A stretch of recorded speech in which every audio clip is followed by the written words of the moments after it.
is no place to escape to. This is the last podcast. On the left. That's when the cannibalism started. What was that? Man, oh man. Norwegian is just difficult to learn. It's difficult to read. It's difficult to say. Oh, wait, but I also, this is what I'm kind of upset about. So we're going to begin today, and I'm looking at you, Kissel. I'm looking at you, Dogmeat. And neither one of you decided to bring your Mjolnir amulet. Because, to be honest, I feel nude without it. I feel without courage, without valor, without assertiveness, which are the main qualities of the god Thor, of the Aesir branch of the Tree of Life. Wow. And I gotta say, I'm fully into it now. This is wonderful. I can't wait to get to today's episode. Last podcast on the left, I am Ben Kissel. That's Marcus Parks. We have Henry Zabrowski in full just... Man, you're into it. Yeah. It's almost like he adopts anything that's put in front of him, like Scientology. Yes. Oh, no. Yes. I know I'm Or starting to... slowly absorb it. I just have it. I kind of have that ability because Alsatrus, we'll talk about it, is a very provocative religion. It's Alsatrus. All right, we're on to Norwegian Black Metal Part 2. So around the same time that Euronymous opened up his record shop, Helvete, a young man from Bergen on the west coast of Norway named Varg Vikerness showed up on the scene. Oh, God. Prepare to be exhausted. I like Varg Vikerness. He sounds like a kicker, like an unbelievable NFL kicker. He does sound like the least talented person on an NFL football, like a team. Yeah. So Varg, born Christian Larsen Vikerness, had spent part of his childhood in the Middle East where his father had worked for Saddam Hussein, developing computer programs to manipulate Iraq's economy. His father was Donald Rumsfeld. Yes. No way it wasn't. Now, unlike a lot of these black metal guys who came from fairly liberal backgrounds, Varg's parents were both, and still are, avowed racists. But that still didn't stop him from getting upset with Varg when he started getting into Nazi shit at about the age of 15. Varg, what you doing? Varg, put the helmets down. Varg, stop trying to put all of the dogs into that weird chicken fence construction that you've made in the backyard.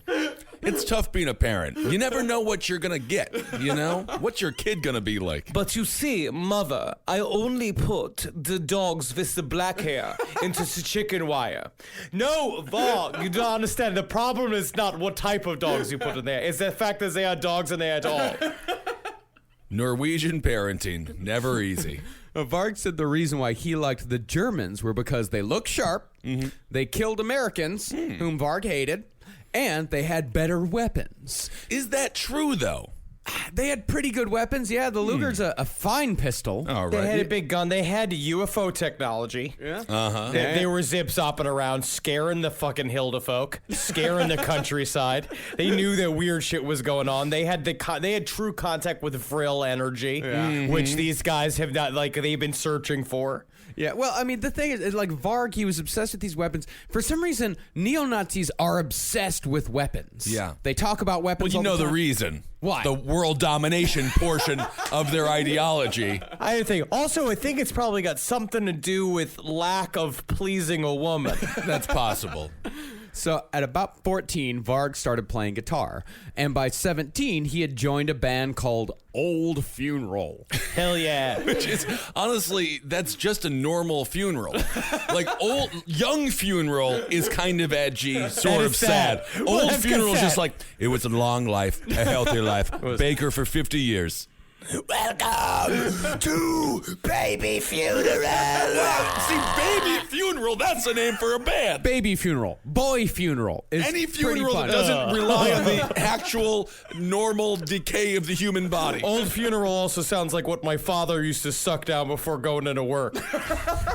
Just a bunch of oysters with cigarette ash on top of them. Eventually, Varg left Old Funeral. This is the reason why.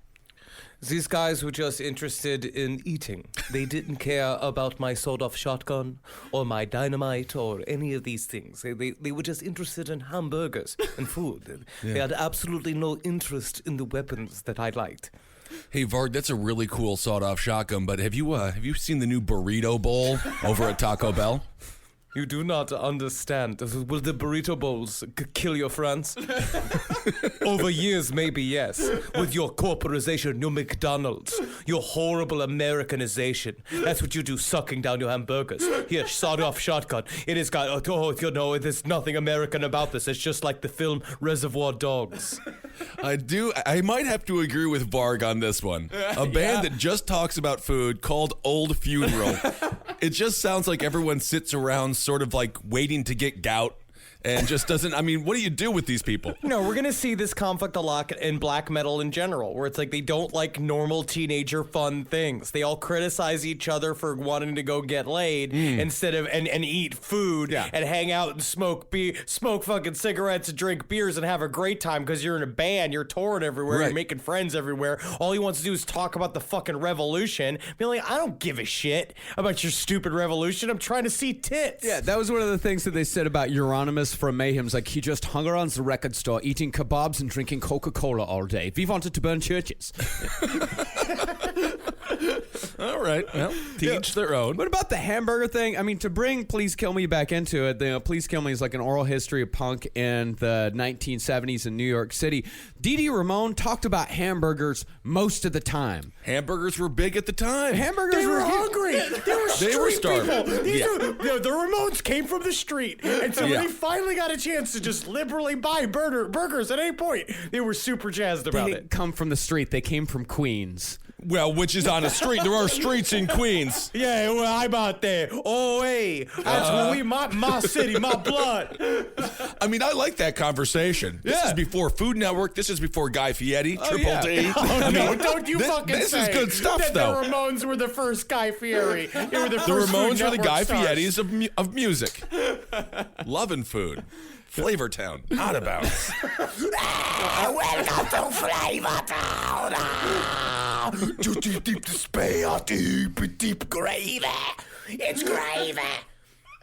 Oh, man, I'm getting hungry.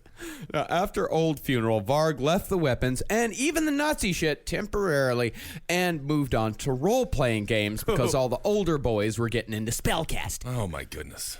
And role-playing took Varg to two places: occultism and fantasy, particularly Lord of the Rings. It took him to one place, everyone's grandparents' basement. That's where it took him. Technically, in the end, what this could have done for Varg is make him the coolest man on the face of the planet. Because I know several people that started life very early doing role-playing games.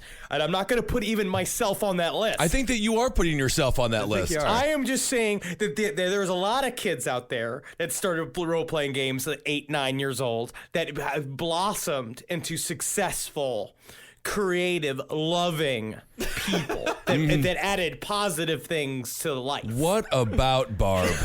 What about Varg? That's what I want to know. My big question on today's episode is, what about Varg? What about Varg? What about What Varg? about Varg? Well, Lord of the Rings in particular is where the name of one of the most influential black metal bands of all time, Varg's one-man project Burzum, comes from. Burzum. His original name for Burzum was Uruk-hai. Now, in case you don't know, Ben, you may not know I this. don't know. Yeah, because you're fucking you're uneducated. I don't know about- Because you weren't a part of the cool kids club like I was. Yeah, you're a reject. Well, I do have to say we were mostly practicing Bret Hart sharpshooter and the figure 4 in the basement. So I don't know who was more nerdy growing up, but mine had more physical pain involved. I will say mine had more writing and dice rolling, and yours had more sexual play with other boys. Well, if you looked at it through a certain lens, I suppose you could see it that way. Well, the Uruk-hai, this is for you, Ben. The Uruk-hai were created by Sauron late in the Third Age. From Lord of the Rings. And in the War of the Ring, the Uruk-hai made up a large part of Saruman's army, together with the Dunlendings, man-enemies of Rohan. They were man enemies. Oh, I see. Well, yeah, there's orc enemies and man enemies, for the Oh. Dunlendings had sided against the rest of man in the war for the One Ring. Oh my, I'm just so flat. I need a hit of my inhaler after hearing all of that. I'm flabbergasted. Now, these people, the orcs and Sauron, they were the people that Varg identified with, the bad guys, and he despised the heroes in Lord of the Rings. He said, quote, I hate dwarves. and elves. The elves are fair, but typically Jewish. But they're not. Well, this barely makes sense in the context of the Lord of the Rings series. Well, apparently, if you read the Silmarillion, the elves also have a traditional wedding dance that has a bunch of people lifting people on chairs. I don't know. Well, that doesn't sound like an old funeral to me. Well, that's a joke. But in the context of the Lord of the Rings series, as it actually is, the Silmarillion suggests that the orcs were actually descendants of the East Elves who were captured by Melkor and warped into the foul creatures in service of Sauron. So really, his whole metaphor about the elves being too Jewish and him worshiping the orcs doesn't work at all. Now, where does Liv Tyler come into this? Because I thought she was wonderful in those movies. All the guys in the band, all they wanted to say is, "Ooh, I wish I could bang Liv Tyler, Queen of the Elves. Please put me in the forever place with Liv Tyler. Wouldn't that be amazing?" And I said, "No, put me in Mordor. That's where everything is cool is happening. Give me a King Kong arcade game. That's the one American thing I like. And you put it in the main hall of Mordor next to the bathroom so I don't have to wait behind all those stinky orcs. So I can play my game and use the bathroom freely as a free man." Orc bathroom. That sounds more disgusting than Woodstock 99. The orc bathroom situation. I don't ever want to think about it again. And even that's a better name for a band than Old Funeral. Orc Bathroom. Orc bathroom's a great name for a band. Orc bathroom's a good name for a fucking band. Yes. That's pretty sweet. Orc Urinal. It could be that Varg himself put two and two together just like I did, and so he changed the name to Burzum. Okay. Now, Burzum comes from the inscription on the One Ring, which reads, Ashnaz Durbatuluk, Ashnaz Gimbatul, Ashnaz Thrakatuluk, Ag Burzum Ishi Krimpatul. If you summon a demon in this room, man, I am going to be pissed. I've got so much to do today. I cannot be fighting a dark lord. The only thing his summoned is a 375-pound man who's about to knock on the door of the studio and go, excuse me, actually it's pronounced Ashnazgadurpatuluk, Ashnazgimbatu. Well, that is the dark tongue of Mordor. And it means... One ring to rule them all, one ring to find them, one ring to bring them all, and in the Burzum bind them. It's Nerd Church. It is Nerd Church, and I wish I had one of Varg's sawed-off shotguns right now. Of course, the word for darkness is Burzum. Oh. See? Kissel, even you learned today. I am learning. I learn every day. Every day I learn something new. Well, that isn't even the nerdiest thing about Varg's adoption. That's not the nerdiest thing? That is not the nerdiest thing about his adoption of Tolkien terminology. For his black metal name, Varg took the name Grishnak after the orc captain from Barad-dûr who tried to eat Merry and Pippin, but was killed by Treebeard. Oh. Yeah. But that's the thing. It's like when Natalie and I watch nature videos together, she always gets sad when that coyote eats or the cheetah eats. And I'm like, but no, that animal's got to eat too. That animal, of course. Yeah, I root for the orc eating the hobbits because he's got to eat. I love the trees. When I watch the movie, I root Treebeard. I love the trees. I wonder why. They're tall and they protect people and they're nice and they're not mean like little people are, like you. Would you seem like you would just maybe go with one specific tree named Bent, which is a tree that just sits off to the side, just getting hammered and telling all the trees what to do? That would be a great tree. So I guess we are firmly in the camp of Ben is an Ent, Henry is of course a hobbit, and I would be an elf. Oh, okay. So Because you're good I'm with the tall, bow. I am tall and fair. So are you a part of the elvish cabal that runs the media and our government? Interesting. Well, if just the Grishnak wasn't enough to be nerdy, he went ahead and added a title to go along with it, and so Count Grishnak was born. Yes. What the hell makes him a count? Well, he said that Count was, he actually took it from the Latin word comtus, which means like of the people or some shit like that. I see. So he was like, I am a count. So of course people took it to be like some Dracula evil bullshit. It is typical that they would do that and not look at the Latin roots of the word. Yeah. We'll just call himself a Comtus because that's a funnier name as well. Well, Comtus It's a little bit more rock and roll. Comtus sounds like a lovely woman, like a Mia Khalifa Khalifa. You know what I mean? Absolutely. She's a real Comptus, like a royalty of cum. But he would do the thing too very often, as we'll talk about the further on. He would blame stuff on the Count. Like, he would say stuff of being like, well, that's something that the Count would say. That's not something that Varg would say. Yeah. Because he also changed his name Varg. He changed his name from Christian to Varg anyway. So he has several different personas inside of himself. And later, Varg is really what I'm going to say is the YouTube generation of Count Krishna. Varg. Count Grishnuk. Now, probably not surprisingly, Varg is not alone in the metal world in taking his name from Lord of the Rings. And honestly, most of these bands that take their name from Lord of the Rings references are pretty fucking awesome. Like Morgoth, Cirith Ungol, Cirith Gorgor, Amon Amarth, who's fucking great, and Gorgoroth. Think about the amount of money that Old Spice could making a black metal series of deodorants. I don't Just know if call they it wear deodorant, Morgoth though. Cirith Ungol. You don't wear deodorant? I don't think that they do wear deodorant. These guys? The black metal community, they want to have a full essence about them. But that's what you make it smell like blood. You make it smell like dog shit. You make it smell like rotting corpse. I'm pretty sure that Axe already smells like all of those things. You Kissel. Classic hot take on modern day spray deodorants. Ben Kissel, come here, the last podcast on the left for his hot takes on odor repellents. I'll tell you something about after 5 or 6 of these BLs, that's what I call Bud Lights. This Axe body spray starts tasting pretty good. You're spraying it in your mouth, huh? Yep. You told me to review it. Oh, it burns. Oh, it burns. So let's get back to Varg. With the arrival of Burzum on the black metal scene, what Euronymous referred to as the Norwegian Black Circle was complete, and the shit-talking and one-upping that would eventually lead to arson and murder got kicked into high speed. The Norwegian Black Circle is also, if I was a doctor, what I would call colon cancer. I just want to pull that. You've got a black circle in your gut, Mr. Kissel, that is the size of I gotta say, a honeydew melon. I'm trying to find new fruits to compare tumors to. Now, when Varg arrived on the scene, Euronymous was the de facto figurehead, as he owned the central meeting place of Helvete. In fact, Varg sometimes lived in the basement of the store when he was visiting Oslo, and at first, the two got along great. Along with opening the record store, Euronymous had also started his own label, Death Like Silence Productions. Death like? Death Like Silence, yeah. But what does that like? Like death. Like, because Death Like Silence means, because when someone's dead, they're silent, except for when they start farting, because sometimes the body farts, and then sometimes also the air will come up out of their lungs, and they'll go, or when you felch it, like we've talked about before. Yeah.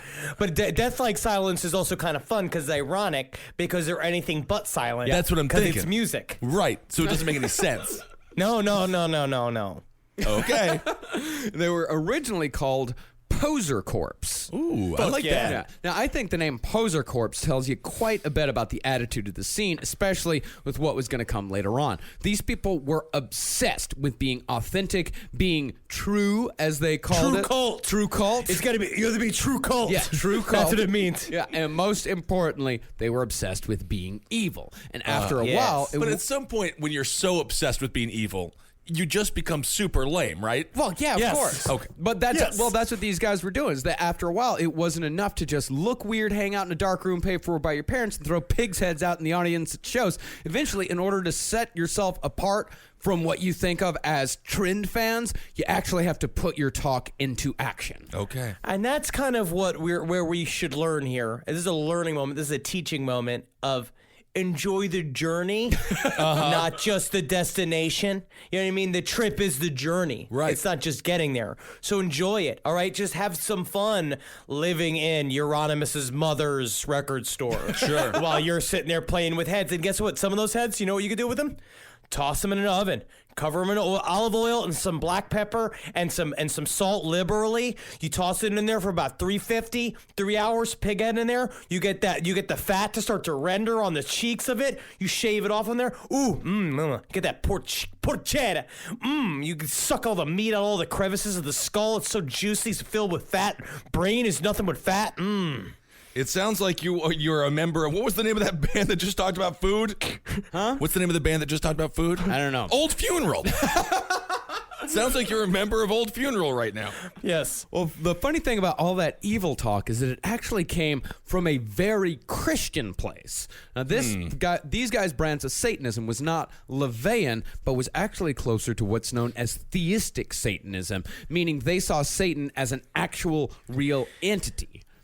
Which just means that they were sad because in the end, because that's why they gave so much shit to LaVey, and they didn't like Anton LaVey because, again, he was out there using Satanism as a way to kind of have fun and express himself, because what we now know as modern American LaVeyan Satanism is that it's a political stance a lot of the times, and a lot of times it's really just about what we've talked about on the show before. It's a funny form of atheism where they really just felt that if they were evil enough they could end the world, or at least they just acted like it to each other. And so Varg and Euronymous had a shit-talking competition where they probably got along with how much other shit that they hated in common, and then eventually grew to fact being like, maybe we could just summon Satan. And be like, do you think maybe if we clap our hands hard enough, if we just want it enough, if we could really just put it all out there on the microphone, that we could summon Satan? I think so. I support you, Euronymous. So it's like a black metal version of a roast battle, but regarding religion. Yes. So they really did believe that Jesus was a real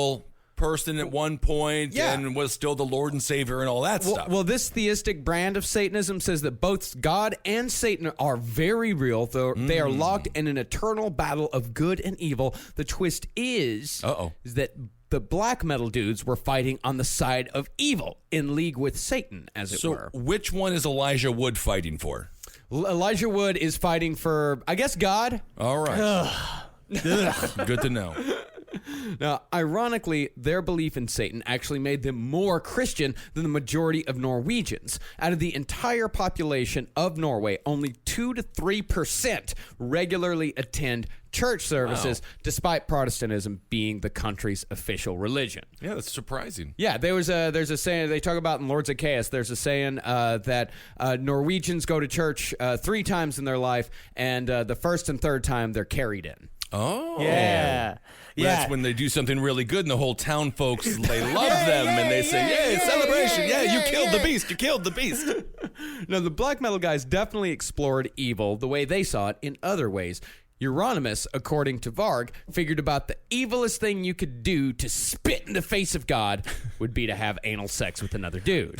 Hey, Varg, come here, man. Hey, wouldn't it just be like the most evil, like crazy thing in the world to do, right? We do this thing, right? Me and another dude, right? We go out to like a movie, right? And we see a movie and we laugh a lot, we get some popcorn together and we get together and then we go get some beers, right? And we're just, drinking lots and lots of beers, just slapping each other on the lower back, touching each other's knees and stuff. And God is up going, I go, stop it, Euronymous, you stop it. And then I go back to the apartment with him and I put on some Al Green, and it's been like, do, dun, dun, dun, dun, ah. And he's sitting there and he's removing his shirt and God is up there being like, you do this, what am I going to do? And then we fuck each other and then we stay together for 25 years. Well, that is one way to spit in the face of God. Yeah, this is what Varg said. Because in the Bible, it says that you shall not let sperm fall to the ground. And we reasoned that if you shoved it up someone's ass into the sewer, then that's the worst thing you can do. That's Satanism. And Euronymous has said, yes, very loud. Did he called it the sewer? The sewer, yeah. He's like, into the sewer. Into the sewer. Oh, my goodness. Yeah, but the whole I will say that's not the term to use when having foreplay. Sewer? Yeah. Stick it in my sewer? Honestly, though, you hit the right person. The right person will really like that because they can connect it to Teenage Mutant Ninja Turtles. Oh, I see. Yeah, and it's perhaps. like my butthole is where they live. It's where Leonardo lives. Right. Well, all of this homosexual talk, this was going a little too far for Varg, who is a well-known homophobe along with the likes of Hellhammer. And they seem to have a justification for hating every other group, but it seems like gay people, like a lot of homophobes, it just makes them feel a little bit icky. They don't like the feelings that it makes them feel because maybe kind of deep down inside they wish they could kiss another man. Yeah, probably. I mean, the fact that Varg feels icky about anything is hilarious to me. Yeah. They just don't like to say, ugh, these gay. And we'll get much more into that in the next episode and how that attitude actually led to murder. Okay. Now, Varg also said that Euronymous was into pretty much anything involving extreme sex acts, from child pornography to snuff films featuring dildos covered in nails and labias being hammered down to tables. But as we know, right, one thing is snuff films are total complete horseshit. They probably exist at like the highest levels of wealth and decadence, but I seriously doubt a dead-ass broke musician running a record store in Oslo could get a hold of one. No. You need to be invited to a Bilderberg meeting in order to get one. And also, you could just see that being total horseshit, covering the fact that Euronymous was just a normal gay guy that he's hanging out with Varg, and they're just talking shit about everybody. Like, Euronymous is talking shit about Hellhammer. He's talking shit about Dead. He's talking shit about the entire scene. He's talking shit about Mayhem. And the entire time going to Varg being like, you get it just like me. And Varg is, for a while, kind of playing along, because what he is interested in, I think, at this point is specifically when he met Euronymous. He's like, I'm going to destroy Euronymous. I should be the center of the black metal scene. Meanwhile, Euronymous is sort of weirdly bathing in all of this attention. And what apparently also the Varg got really upset with is that Euronymous he really loved crop tops. And he would wear these crop top shirts. And Varg would be like, he's sitting there and he's watching his disgusting fat belly just hanging over his black pants. And I just couldn't watch it wobble anymore. Huh. All right, like the Blue Meanie.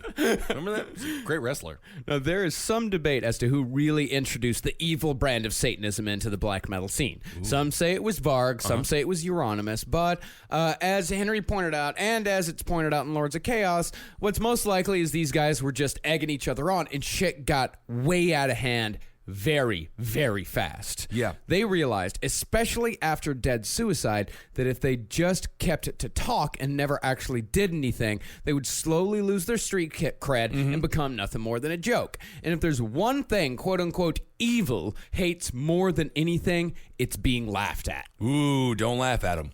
That's all we do. That's our job. That's our job. I'm not laughing at him. I'm not laughing at Varg. I'm not going to do that. This got sent to several black metal bands. The last episode did. It did get sent to many but we're fans. Yeah. We're fans of the music. I just want to go to the concerts. Yeah, I think they have more of a sense of humor now. There are definitely some black metal bands that were very into it. We apparently angered a few black metal bands quite a bit. No, I don't think that's possible. That's all right. It's on brand. You can't for them. anger black metal bands. They're a fun-loving bunch. And so, since these guys decided they needed to put their words into practice, the church burnings began. Ooh. Now, it all started with just a little vandalism and theft at a church where the guys stole a bunch of goblets and crosses and shit to decorate their record store with. Hell yeah. Yeah, I mean, churches are filled with really cool things. It so is. that's kind of on the church. It would be kind of cool to drink like out of one of the chalices that the priest has, and then every once in a while just dip my balls in it. You know, there's a bone in in the Catholic Church. They all have a saint's bone in the main table. Really? Yeah, it's dark stuff. Yeah. Oh, yeah, man. Cool. Then, right around the time of a Morbid Angel show in late 1991, there was a rash of cemetery desecrations. Ooh. Then, on Saturday, June 6th, 1992, the 6th day of the 6th month of the 6th day of the week.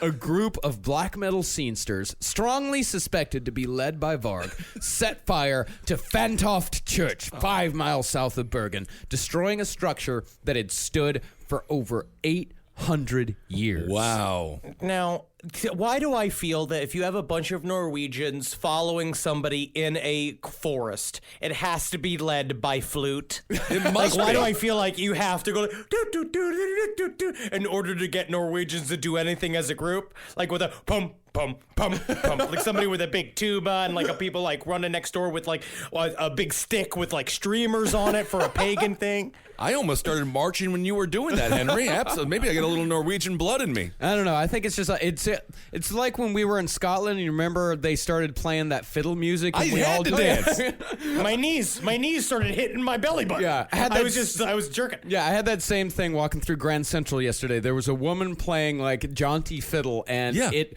heartened me. It's unbelievable. What is it? What is it with being white and fiddle music? You have to move. According to an interview Varg gave, before the group burned the church, they chased down a rabbit, which he said was actually more difficult than burning down the church. Well, no kidding. The rabbit's moving. The church is just sitting there for 800 years. They then decapitated the bunny and laid the body on the church steps. Varg said, quote, "The point was to spread more sorrow. It was like when I was the first person to ruin the ending of Sixth Sense for all of Norway." Oh, poor bunny. A month later, Revheim Church went down. Then, a month after that, Ormoja burned. Then Skjold. Then Hauketo. Then Esene.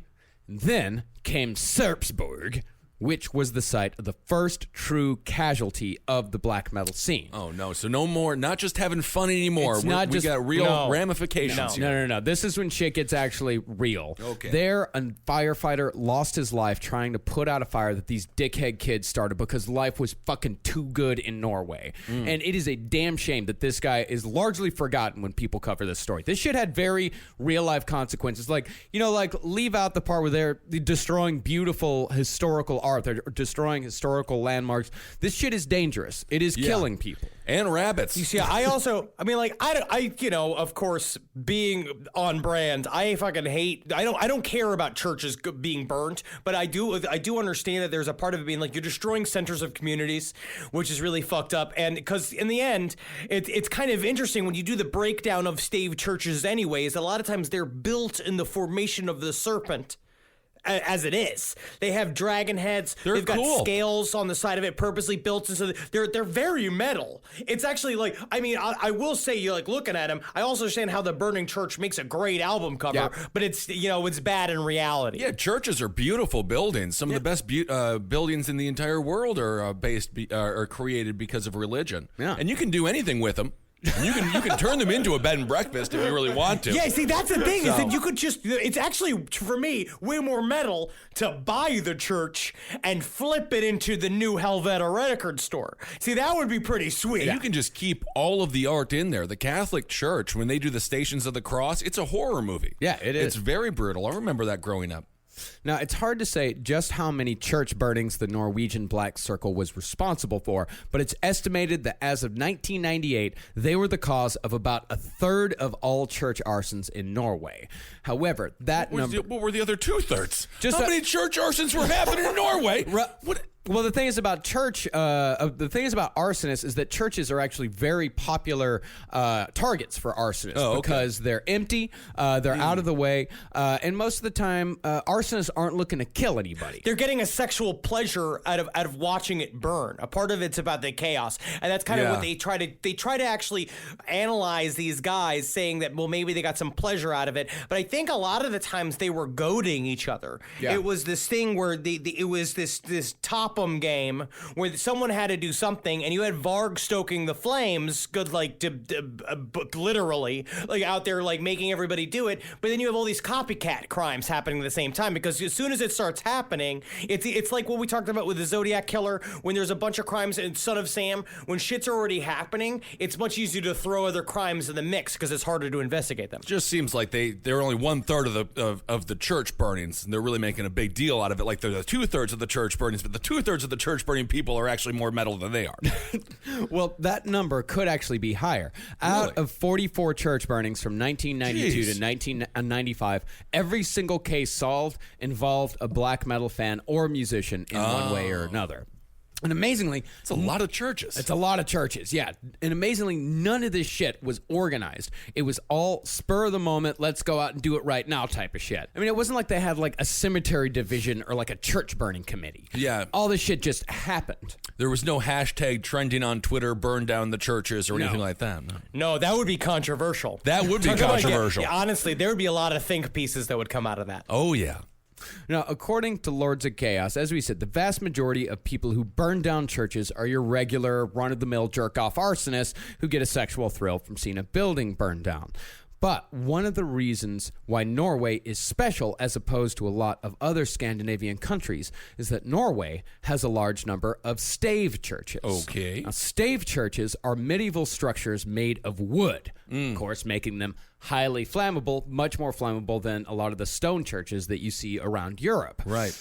So not only do you have a structure that is almost guaranteed to burn, you also have in stave churches a powerful symbol for the black metal community, namely the replacement of Norse mythology with Christianity that occurred in Scandinavia in medieval times. The erasing of their culture, the rolling of stone over blood, Kissel. The way you look that at me, what's it's happening? like you don't understand the struggle of the Germanic people, which at the same time, according to your skin and hair and eyes, you most certainly do. I have red hair and brown eyes.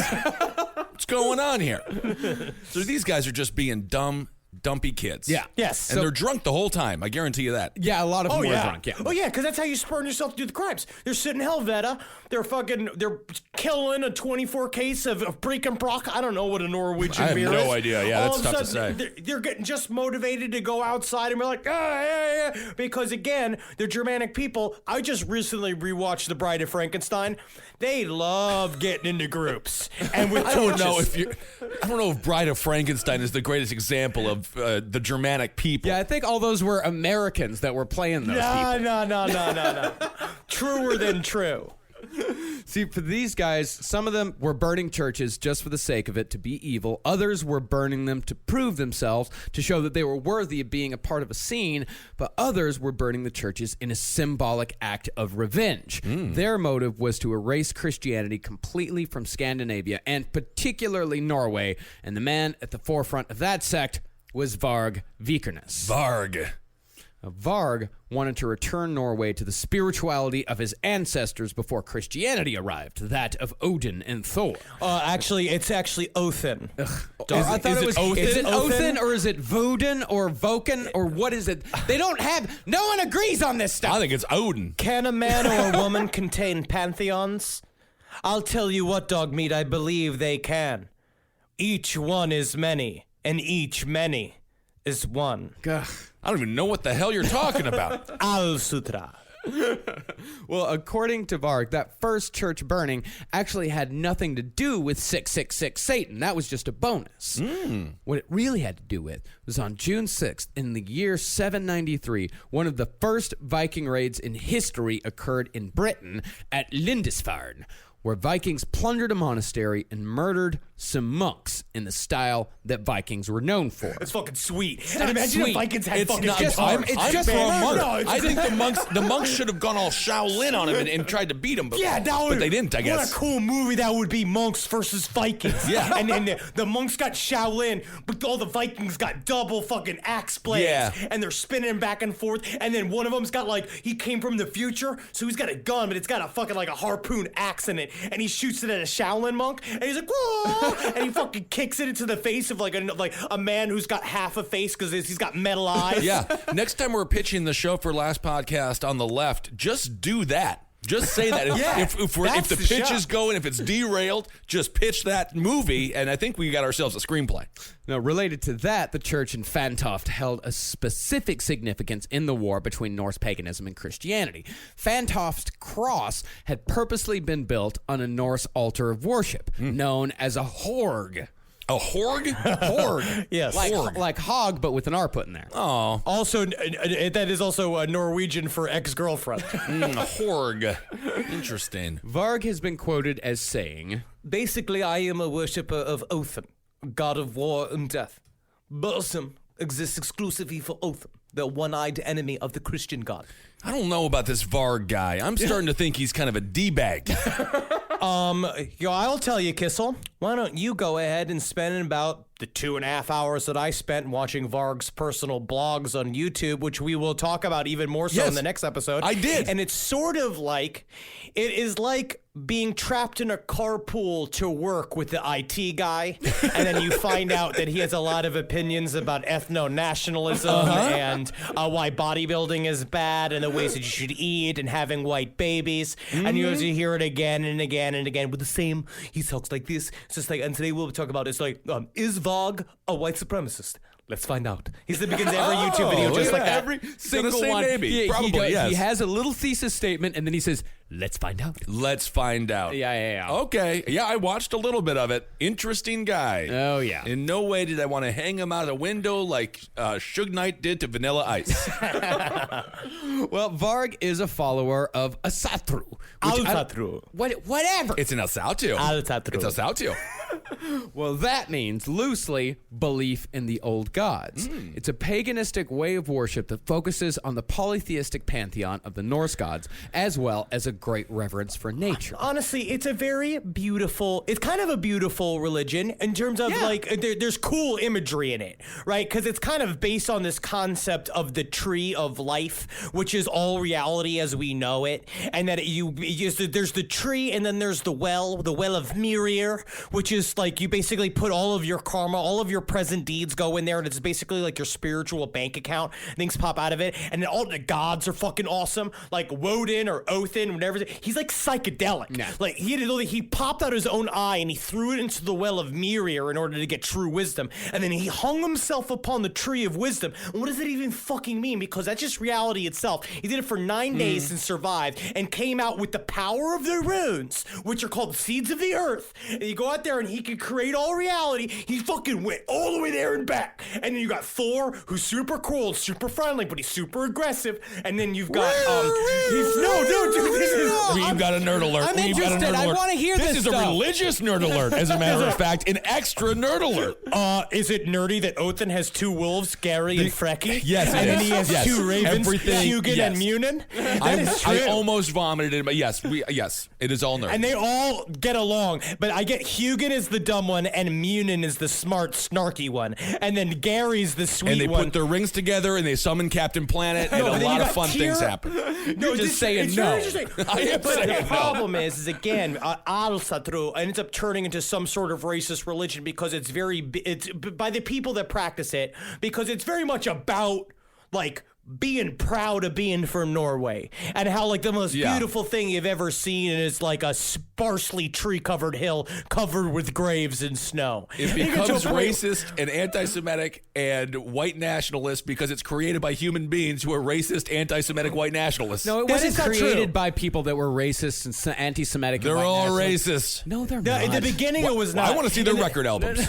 No, in the No, very it's beginning one of it was not. It's one of the oldest religions in the entire world. All right, it's that's one of fine. those. It's one of those things that got taken and made into a racist Exactly. thing. But that does not make it inherently racist just because it was co-opted by racist people. Which ruins it. It inherently has a us versus them mentality built into it, because this idea that nobody respects nature the way the followers of Al-Satru does, which actually makes it work perfectly for the metal world, because metal fans, more than any other group, especially black metal, like the people that practice it, are so much us versus them. It's crazy. Like it's very like, because they believe that they're their own army and they need to wage a evil war against everyone else. Or be like, no, man, just bridge the gap. Help bring black metal to America. It would be pretty sweet. Yeah. I'm just saying why they killed the rabbit.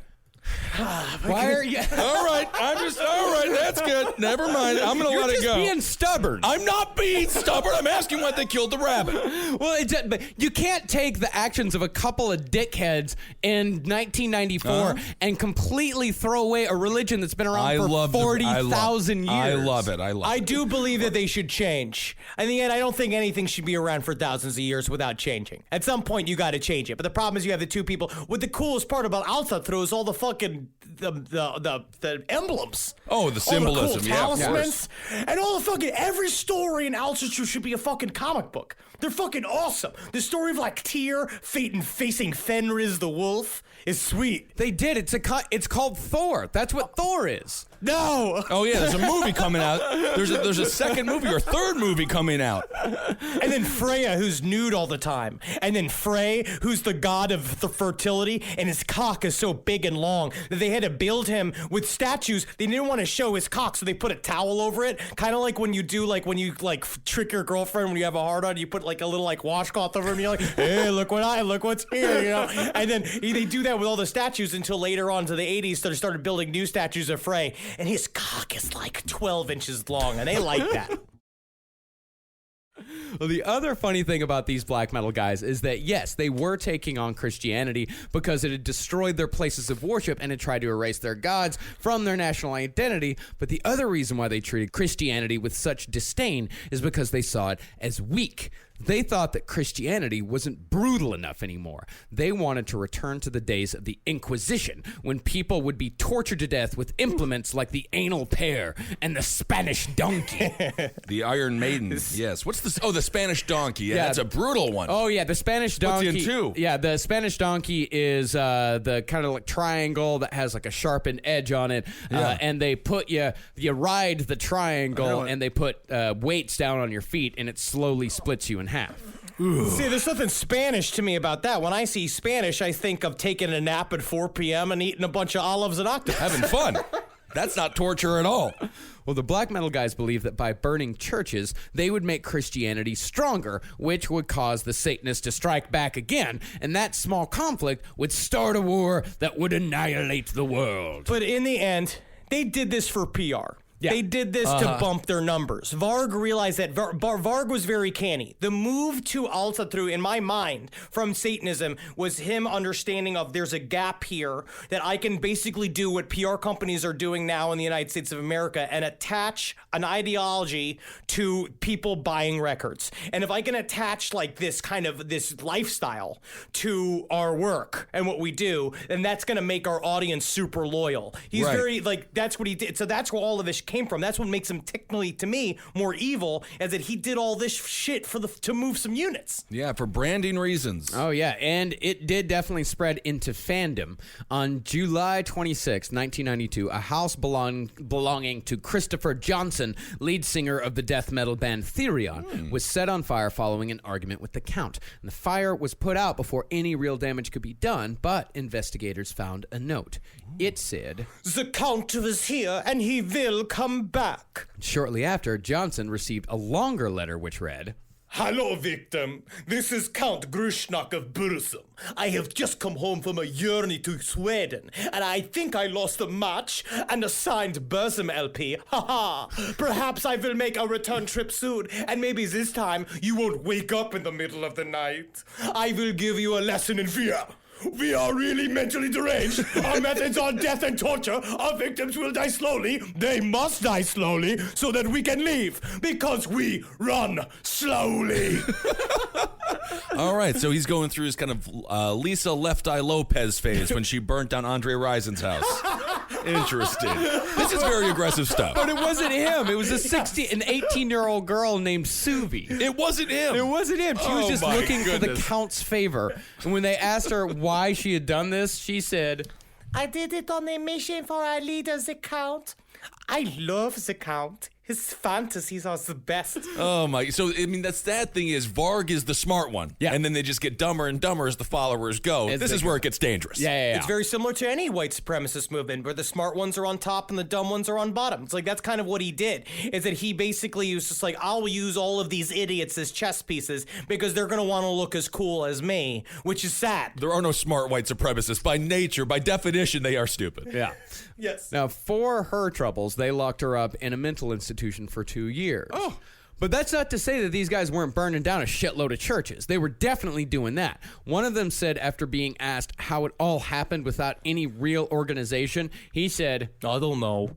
I guess after the first church burned down in Bergen, people got very enthusiastic about it. It seems like it. And that's the tone of all these guys. Like when they talk about the church Good burnings, Lord. like when they talk to him now, or at least when they talk to him in the 90s during Lords of Chaos, or the late 90s, early 2000s, they were like, yeah, you know, whatever, like church burnings, it's fine, whatever, I don't care. Like, I like it fine. I think there's other ways to do it now, but I like it. I wish more churches had burned. It seemed to become a pastime for these guys, huh? Well, Yeah. now they're just so over it. Yeah. It was just so like, yes, church burnings. And they act like all the shit, but it's all an act. Every single thing that they do is an act. The closest person to being honest now is Fenris. Yeah.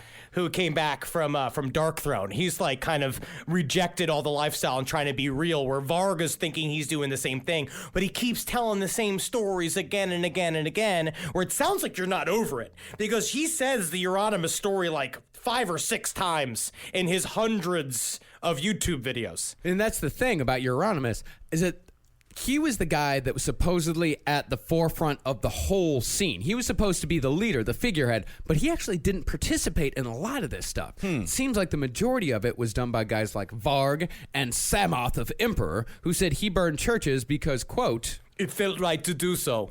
Like when one wants to sing a song in a musical.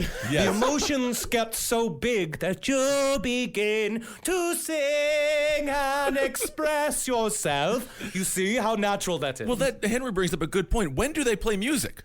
Are they performing at all during this they time? play, all they do is play. I mean, church burning is not, that's an evening. That's an okay. Yeah, So the concerts are during the day, and the church burnings are at night. Yeah, but they're Okay. not burning churches every single night. They Okay. definitely don't have jobs. No jobs. It's not like they're going to a job all day long and then going and burning churches at night. And that's the other thing about these guys. You know, they're trying to rebel against Norwegian society. Every single fucking one of them are on welfare. Yeah. Like these guys. okay. Yeah, these guys are all living off of the government dime, and this is the society. That's the fucking ironic thing about it, and that's what's ironic about most of these people is they're complaining about society being too good. They're complaining about the standard of living in Norway being too high. Right. The reason why the standard of living in Norway being too high, that's why you can be a black metal musician. That's why you can spend all day hanging out in a record store waxing philosophical about the nature of evil and Satan. Yeah, because the government's taking care of you like an asshole, and then you have to go there and you have to do anything. Like, because it's ridiculous. Yeah. No, it's because it's also the posing.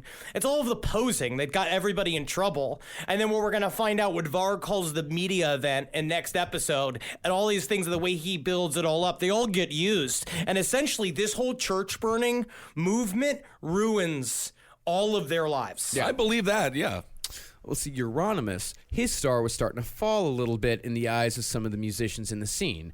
And not surprisingly, Euronymous was a shitty businessman. And a lot of the guys hadn't been paid royalties from the records he'd released through Death Like Silence Productions. What? Yeah. I can't.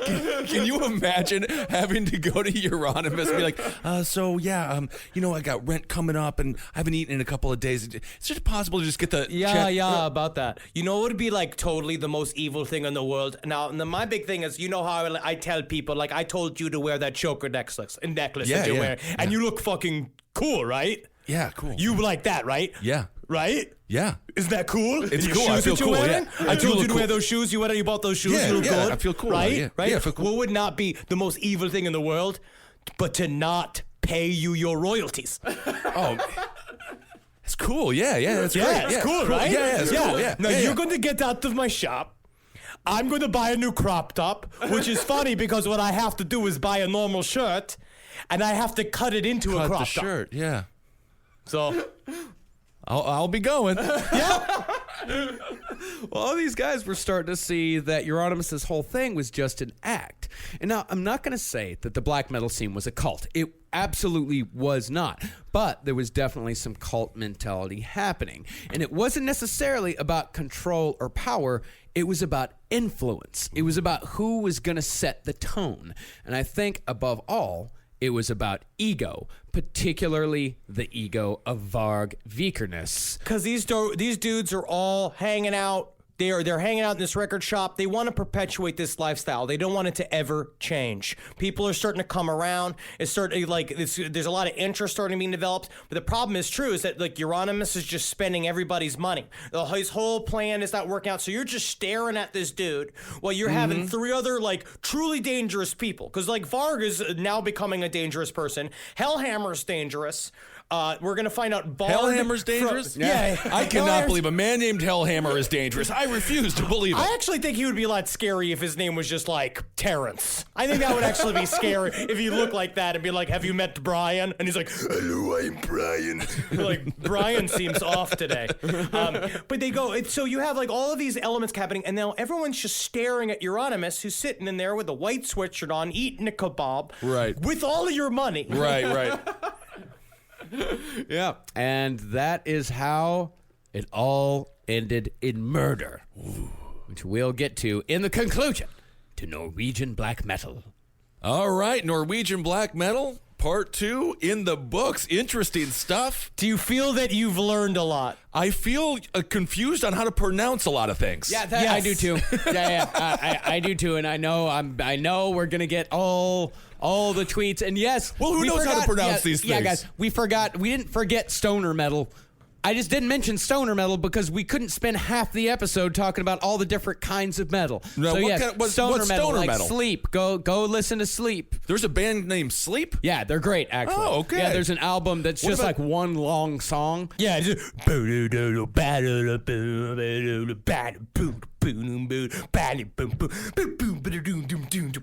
that's kind of Yeah, fun. and then there's drone metal with like Sun O, who's fucking great. Yeah, there's Okay. there's a lot of bands that we didn't mention. It sounds kind of like this.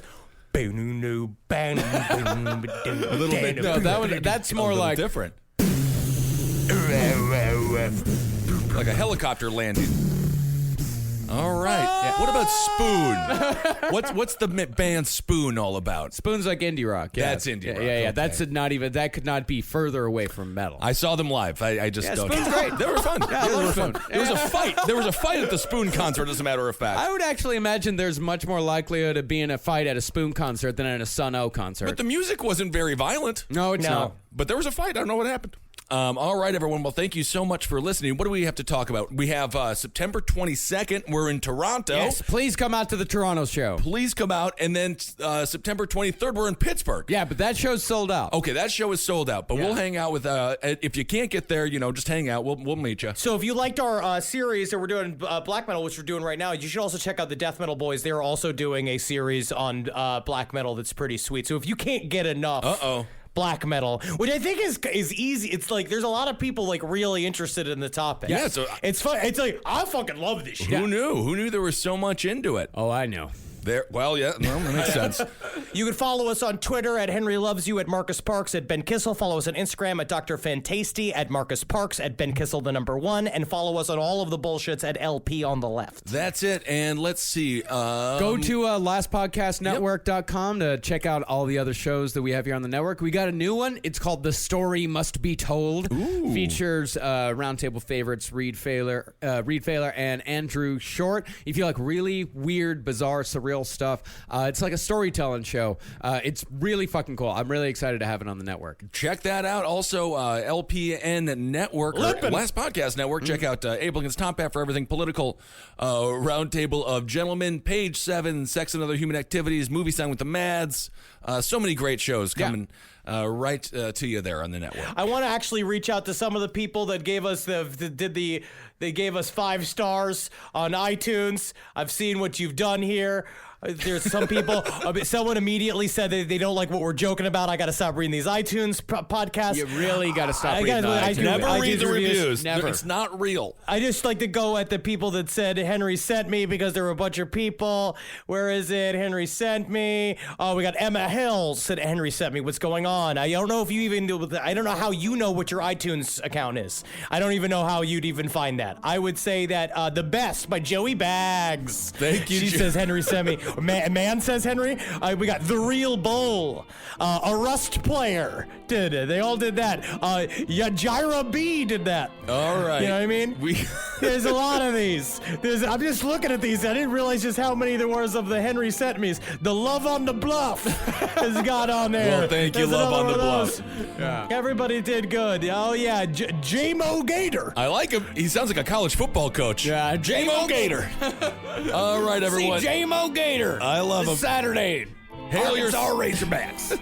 Hail yourselves, everyone. Hail Satan! Elgin. Hail me! And make sure before you shut off this podcast, you need to go to Amazon right now, buy yourself a Mjolnir hammer to wear on a lanyard in order to show all the Norwegians on your block that they are home.